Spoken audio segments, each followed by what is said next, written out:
तो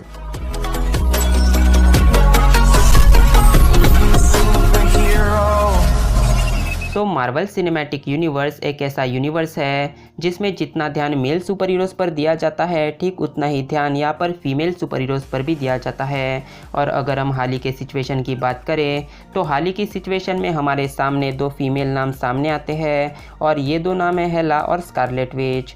तो क्या होगा जब हम इन दोनों ओवर पावर सुपर हीरोज़ को आपस में कंपेयर करेंगे। तो स्वागत है दोस्तों आपका और एक डिटेल वीडियो में। तो चलिए बिना किसी देरी के आज का अमेजिंग वीडियो स्टार्ट करते हैं।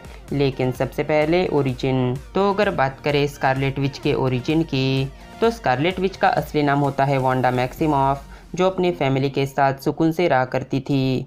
पर एक दिन वांडा के घर पर एक मिसाइल गिरता है जिसमें वांडा के माँ बाप मारे जाते हैं और इन सब का जिम्मेदार वांडा आयरन मैन यानी टोनी स्टार्क को मानती है क्योंकि उस मिसाइल पर स्टार्क इंडस्ट्री का नाम था। और वांडा और उसका भाई पिएट्रो ये डिसाइड करते हैं कि वो एक दिन टोनी से बदला लेंगे। और इसी दौरान वांडा और पिएट्रो की मुलाकात होती है स्टकर से, जो इन दोनों पर माइंड स्टोन से कुछ एक्सपेरिमेंट्स करता है। और जैसे ही वांडा को माइंड स्टोन से कुछ पावर्स मिलते हैं तब उस इवेंट के बाद वांडा बन जाती है स्कारलेट विच। तो अब अगर बात करें हेला के ओरिजिन की तो हेला ओडिन की पहली संतान है, लेकिन ओडिन के लिए हेला किसी जल्लाद से कम नहीं थी। बेसिकली हेला की मदद से ओडिन ने 9 रेलम्स को कॉन्कर किया, लेकिन थॉर के जन्म के बाद ओडिन ये डिसाइड करते हैं कि अब से वो 9 रेलम्स को प्रोटेक्ट करेंगे। लेकिन हेला को ओडिन की बात हजम नहीं होती और तब हेला ओडिन और एसगार्ड पर अटैक कर देती है। लेकिन हेला मौत की देवी थी, इसलिए एसगार्डियंस और वैल्करीज हेला को मारने में फेल हो गए। और जब सारे रास्ते एकदम बंद हो जाते हैं तब ओडिन अपने पावर से हेला को हेल में कैद कर देते हैं। Powers and abilities.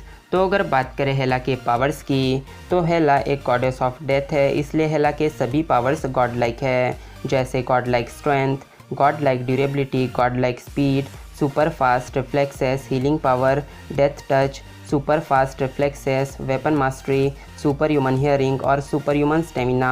Hella top 10 strongest एस्कार्डियंस में से एक है और जब हेला उसका क्लोक पहनती है तब हेला टॉप 4 स्ट्रॉन्गेस्ट एस्कार्डियंस में से एक बन जाती है। साथ ही हेला वाइट मैजिक से पूरी तरह से इम्यून है। हेला अपने लिमिटलेस एस्ट्रल फॉर्म्स भी क्रिएट कर सकती है। साथ ही हेला की उंगलियों से एक ऐसी एनर्जी निकलती है जिसका यूज़ करके हेला किसी भी एस्कार्डियन को बस अपने एक टच में ही मार सकती है। हेला अपने एक टच से किसी भी मोर्टल की सोल को हेलमेट ट्रैप कर सकती है। और हेला हमेशा ग्रीन कलर का एक क्लोक पहने रहती है जिसकी वजह से हेला की स्ट्रेंथ और ड्यूरेबिलिटी काफ़ी ज़्यादा बढ़ जाती है। हेला की आधी बॉडी डेड है और आधी बॉडी जिंदा है और अपने मिस्टिकल पावर से हेला अनलिमिटेड नेक्रोसॉर्ड्स भी अपनी बॉडी से रिलीज कर सकती है। साथ ही हेला के पास है सुपर ह्यूमन ड्यूरेबिलिटी, जिसकी वजह से हेला को फिजिकल इंजरी से कोई भी फर्क नहीं पड़ता। हेला इतनी ज़्यादा ड्यूरेबल है कि उसने वैल्करीज की पूरी आर्मी का भी सफाया किया है और हेला ने उरू मेटल से बने थॉर के वेपन म्योनिर को भी तोड़ दिया था। और उरू मार्वल यूनिवर्स का अब तक का सबसे ज़्यादा पावरफुल मेटल है। साथ ही हेला ने थॉर की मोस्ट पावरफुल लाइटनिंग को भी फेस किया है, पर इसका भी हेला पर कोई भी असर नहीं हुआ।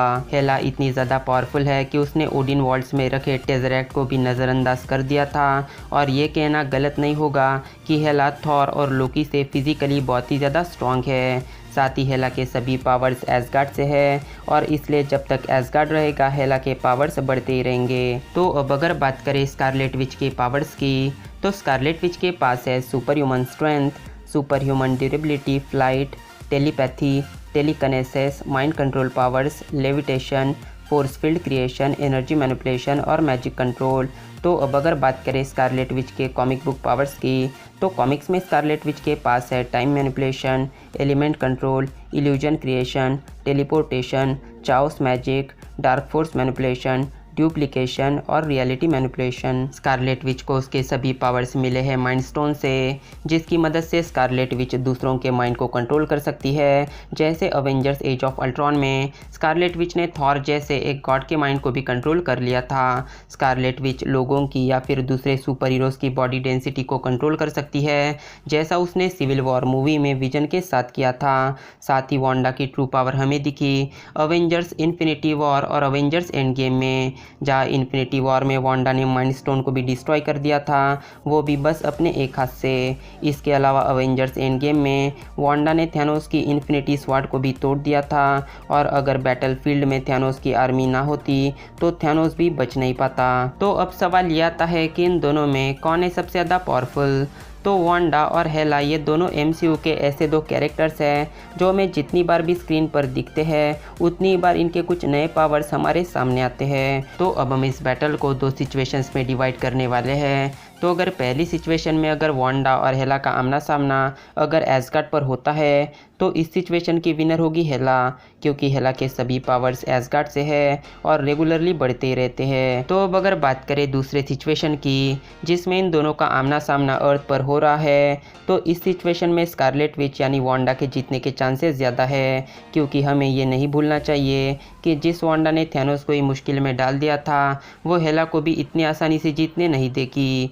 तो अब आप बताइए नीचे कमेंट्स में कि आपको क्या लगता है इस बैटल का विनर आखिर कौन होगा।